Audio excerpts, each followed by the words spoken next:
y su charla se titula Ionizing Radiation and Astronaut Health in Future Mars Missions. Adelante, María José, puedes empezar a compartir pantalla. Thank you so much for your kind introduction.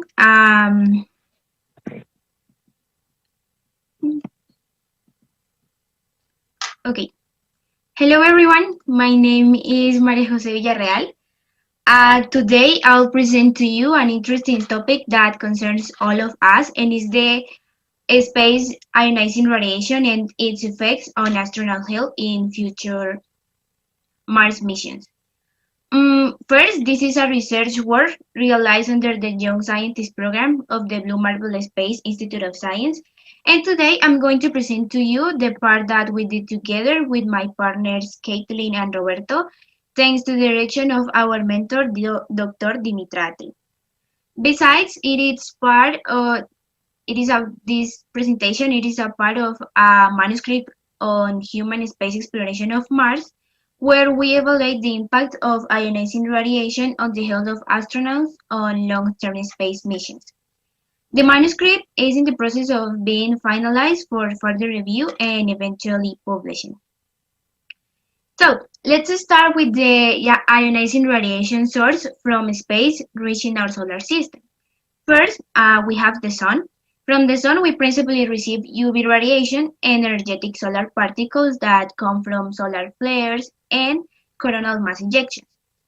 Another source are the galactic cosmic rays. They originate from various parts of the universe, travel to it, and can achieve our planet with really high energies. And finally, the planets with a magnetic field like Earth, Saturn, Jupiter, Uranus, and Neptune have radiation belts. These are generated because the magnetic field of these planets trap the particles that travel at high speeds and pass near the magnetic field. But how do we protect from the space radiation?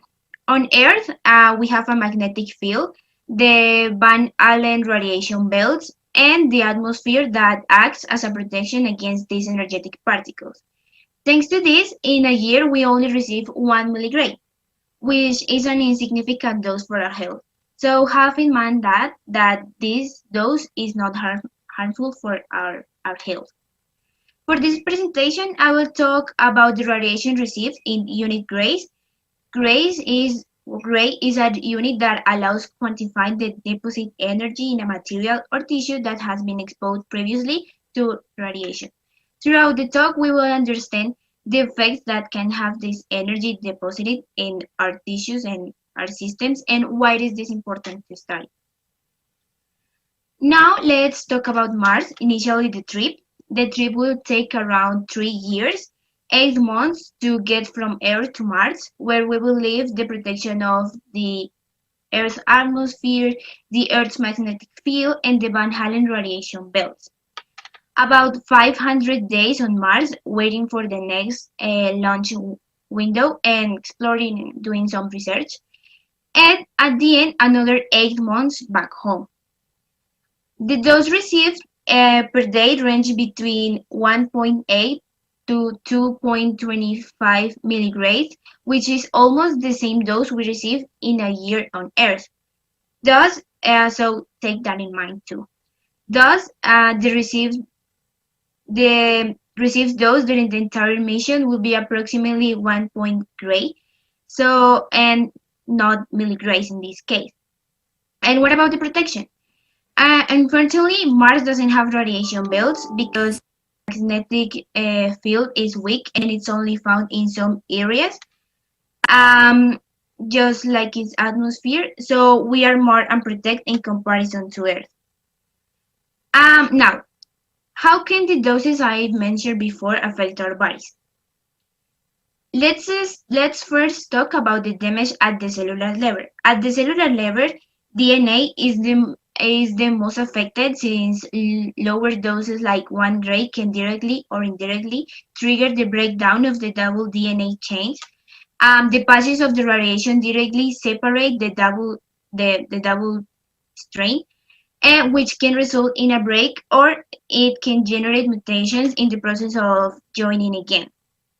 Indirectly, Radiation generates the radiolysis of water, forming reactive oxygen species in cells. These reactive oxygen species can go directly to the DNA and cause its breakdown. So, the damage from this radiation can also be evidenced in the different physiological systems, and I'm going to mention some of the most important. First, in the nervous system, doses of 1 gray to 2.2 gray can cause cognitive damage that manifests itself as a deficit in spatial memory and difficulty in performing locomotor activities. One of the systems that are the most affected is the ocular system. Doses as low as 0.5 grays can cause opacification of the lens of the retina, which is closely related to the formation of cataracts. In fact, astronauts have a high incidence of this disease. Also, an interesting phenomenon described by the astronauts of Apollo 11 and the following missions was the observation of phosphenes. Phosphenes are white lines and dots that you can see. For example, if you press hard on your eyes while they are closed, you can see like these lines and dots white. And it is believed that its production was due to the passage of galactic cosmic rays through the vitreous humor, generating Cherenkov radiation, or by direct ionizing interactions with the retina.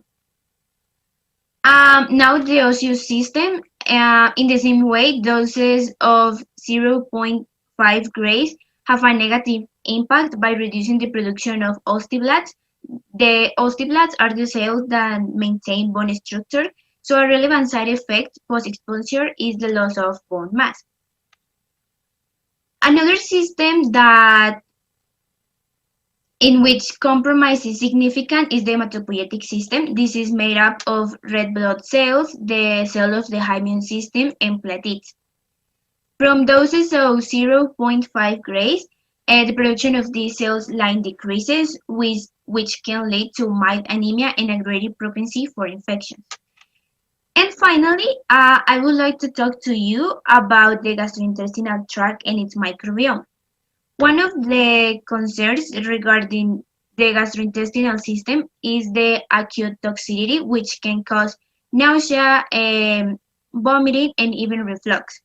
However, slightly higher doses are required for this to occur, as we see it, 1.5 to 2 grays. And the main concern in this system is the incidence of colorectal cancer in astronauts, which is believed to be associated with factors such as the exposure to space radiation. Regarding the intestinal microbiome, this is the set of microorganisms that are found in our intestine and are essential for the proper absorption of nutrients, avoidance of infections, and are even important in the good functioning of other systems like the immune system or the nervous system. The microbiome can be affected in the same way by space radiation and can cause dysbiosis. Dysbiosis is the dysregulation of normal and beneficial microorganisms in our intestine and can lead to the malabsorption of nutrients, diarrhea, increase the probability of infections, and even irritability. Therefore, the proper maintenance is essential. To conclude, in our research, we also suggest the use of some medical alternatives that could prevent or mitigate these adverse effects. For example, the use of antioxidants, which are molecules that prevent the oxidation of others. It helps reducing damage at the cellular level, especially it reduces the formation of reactive oxygen species, and we can find them in fruits, vegetables, cereals, and even in chocolate. Also, the use of probiotics will help maintain the proper proportion of beneficial microorganisms in the intestine, and we have already reviewed what is crucial for our health. However, it is necessary first to consider the health of the astronaut before providing any of these options to avoid unfavorable events. And that's all. Thank you so much for your attention. Hope you like it and learn something new today. And if you have any question, please make it either in English or Spanish, or you can write to me on my social media if perhaps you want to delve into something more. Muchas gracias, María José, por tu ponencia. Tenemos una pregunta en el chat y era que si estos antioxidantes sería posible, si es posible o podemos encontrarlos fácilmente durante estos viajes.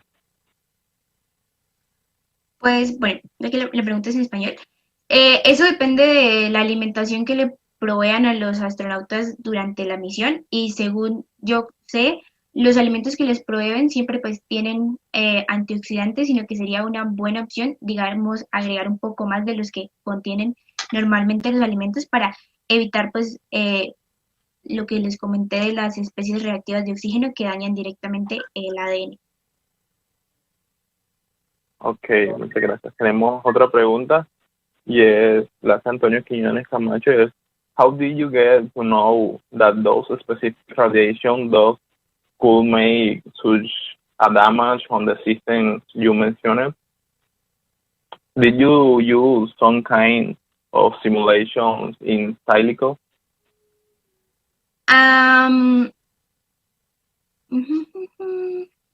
Give me a second. Okay. We obtain most of the information from medical reports of cancer patients and from the lifetime surveillance of astronaut health. It is an organization that follows astronaut health to monitor the appearance of possible diseases that are related to this stay in space. For example, they were the ones that have reported the highest incidence of cataracts in astronauts. Ok. Muchas gracias, María José, por tu exposición.